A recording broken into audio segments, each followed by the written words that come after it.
Hi everybody, and welcome to the start of a brand new Let's Play. Today we're heading back into the Crash Bandicoot series,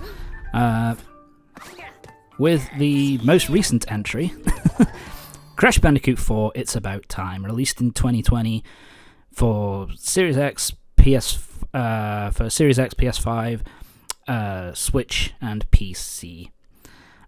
And yeah, this game is a bit of a mixed bag in terms of how it is, but overall it's a game that I like, and I think it's really, really good, but it has its problems, which we'll get into as we go.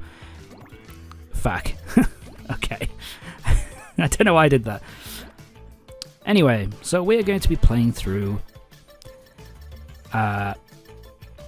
So today we're starting Crash Bandicoot 4.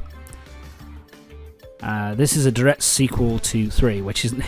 I know, surprise, it's kind of a no shit kind of thing. But basically... it basically treats like the games that came before it, that came after 3, but before this game, like Wrath of Cortex, Twin Sanity, all that kind of stuff. Pretty much don't exist. This is a direct sequel to Crash Bandicoot 3, as we pick up where basically, with the good ending for Crash 3, where Cortex and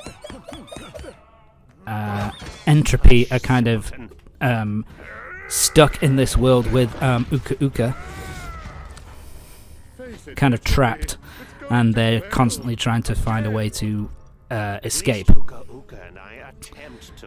Yeah, something else this game does is basically you have a choice between retro mode or modern mode. Modern mode basically means that you have unlimited lives, and retro mode basically works as like, you know, where you basically get extra lives and you have to pick up where you have a certain number of lives, basically.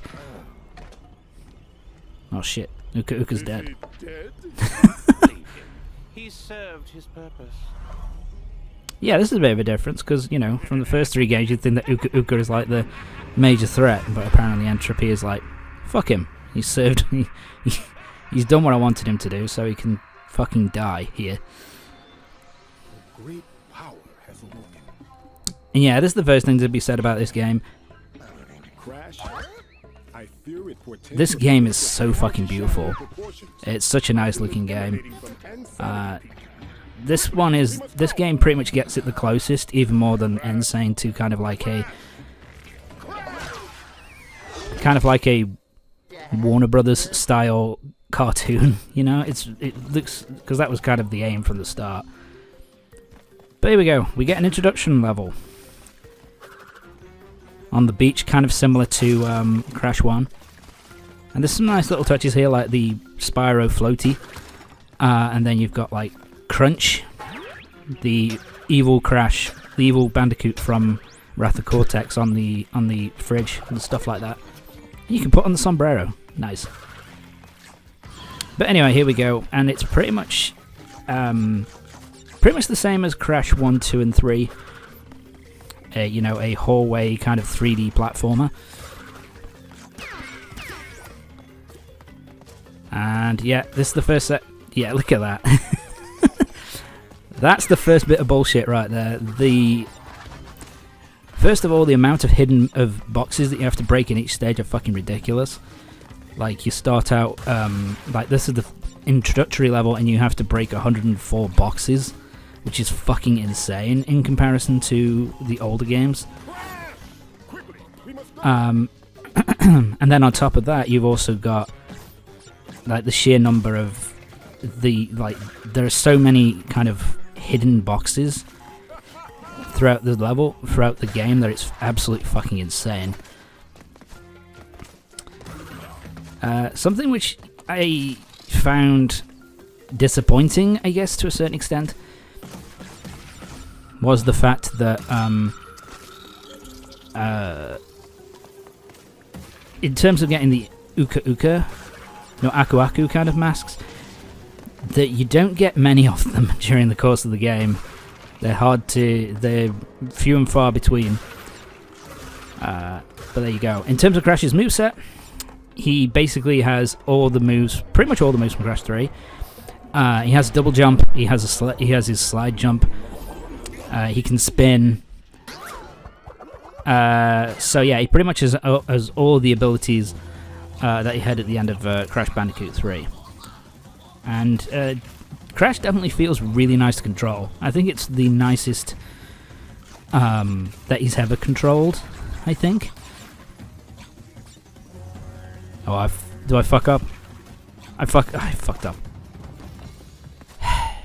Time to die. I need to get all boxes, dude. I can't not 100% the first 2 levels. They're really fucking easy. Also, if you're wondering whether it's worth, like, is it significantly more difficult with the? Oh, watch this. Yeah, the hidden gems are kind of bullshit as well. Honestly, I would recommend going for retro mode, using retro mode, because yeah, it's a limited life pool, but you get so many Wumpa Fruit, and you get so many extra lives as you go through the course of the game, that it's really no fucking issue at all. So, it's really no problem. And the first of the bonus stages, these are back, and yeah, these things start off very comfortable, and then get really fucking hard later on. There we go. Only 8 in this one. Can't sit on the couch. Never mind. So 85 out of 104. We've got 1 death. Fuck. Never mind. Let's grab that. Grab that. See, look, I'm already at 6 lives. It's you get lives really fucking quickly because you get so many Wumpa Fruit. And the thing is, if you're doing modern mode where there's no extra lives to get, getting all this Wumpa Fruit doesn't do anything. It just adds to a tally. It doesn't give you anything. Whereas at least if you're on retro mode, every 100 Wumpa Fruit will give you an extra life. So it gives you an actual reason to kind of go out of your way to collect them, if you know what I mean. I did play it on modern mode the first time, and yeah, it was honestly kind of unsatisfying to, you know, collect all these Wumpa Fruit and then just not fucking get anything out of it. So yeah, kind of disappointing in that regard. So yeah, that's why I've decided to go on retro mode, and yeah. There we go. We're nearly done. And there you go, there's our gem. Okay, so in terms of the gems, there are 6 to collect. You get 1 for 40% of the fruit, 1 for 60%, 1 for 80%, 1 for breaking all the boxes, 1 for dying 3 times or less, and 1 that you can find hidden in the stage. So you have to find 6 for every single stage. What does that mean? A total of 224 gems for you to collect. Which is significantly more because I think 3 only had you collecting 38 total. So yeah. That's really one of the bigger problems that this game has. The number of collectibles and how difficult these collectibles are to get is fucking insane. But again, I'll get into that more as we go through the level. This is also kind of nice, the fact that we go from the introduction stage and we just get chucked directly into another stage instead of going into a hub world or kind of selection screen. So that's kind of nice. I really like how this level looks as well. This is a new ability which they add in for Crash, which is if you stand still and spin, basically he'll do a low spin, which it won't hit high up boxes.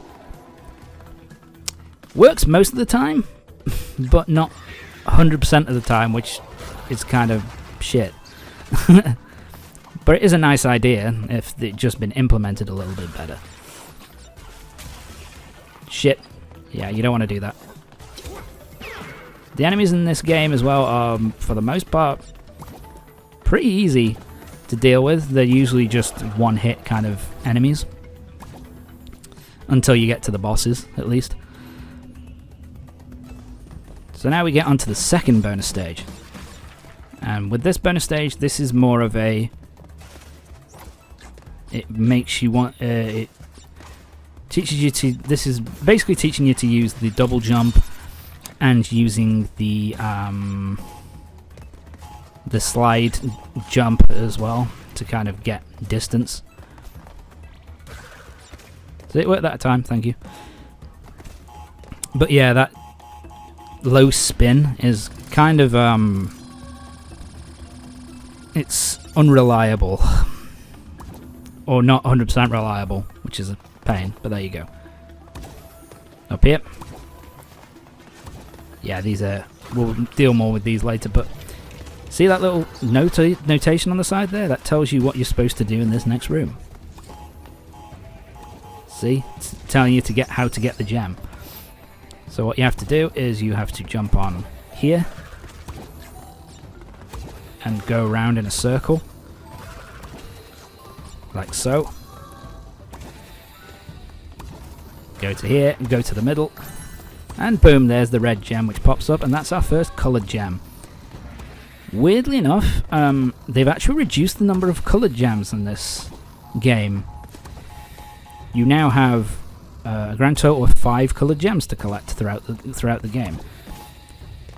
And these coloured gems, from what I remember,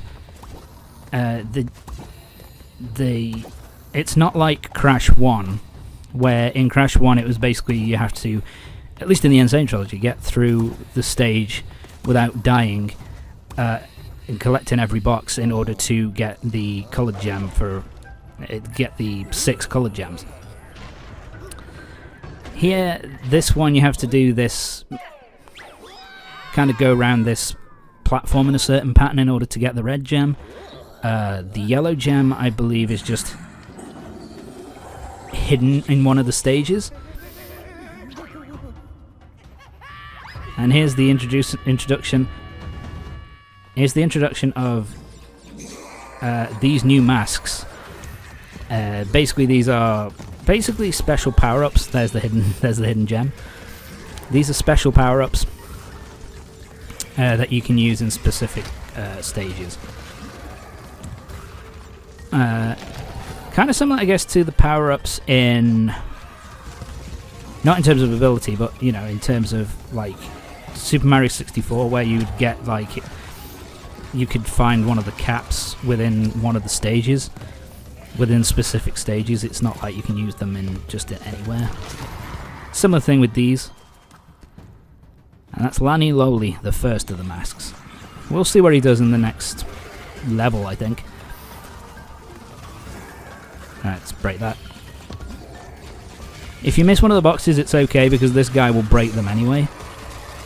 Like, watch. Yeah, he breaks them anyway, so no big deal. And it counts. So there you go. And that's all 6 completed. I think, did I do? There we go. Oh, there we go. And this is a new, one. You also have this thing called the Insanely Perfect Relic. To get the Insanely Perfect Relic, you have to break every single box in the stage. Break every single box in the stage without dying once. They are a real fucking difficult pain in the ass to get, which is why I don't bother. Haha, love that reference. Yeah, the quantum mask. Apparently it's a similar idea. I think in Wrath of Cortex they had a similar idea with these like super powerful masks. So Crash Bandicoot 4 kind of takes that idea and kind of creates new versions of them, basically. Starting with Lanny Lowly. I think there are... I'm trying to remember. I think there are 4 of these quantum masks for us to find throughout the game. Cortex, stop scratching your ass. Once my rift generator is complete, dominion over all of time and space will be within our grasp. Engine, embryo.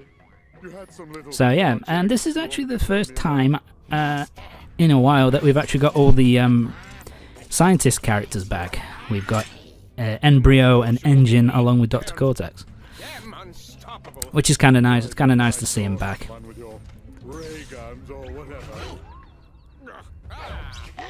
Hasten your steps. By my calculations, our enemies So are yeah, already Entropy is pretty much the main bad guy for this one. will prevail. Yeah, the facial animation. Oh my god, it's so good. But anyway, that's going to be it for this part. Join me next time for the next part of Crash Bandicoot 4. When we start basically the first world of the game proper. So yeah, see you next time.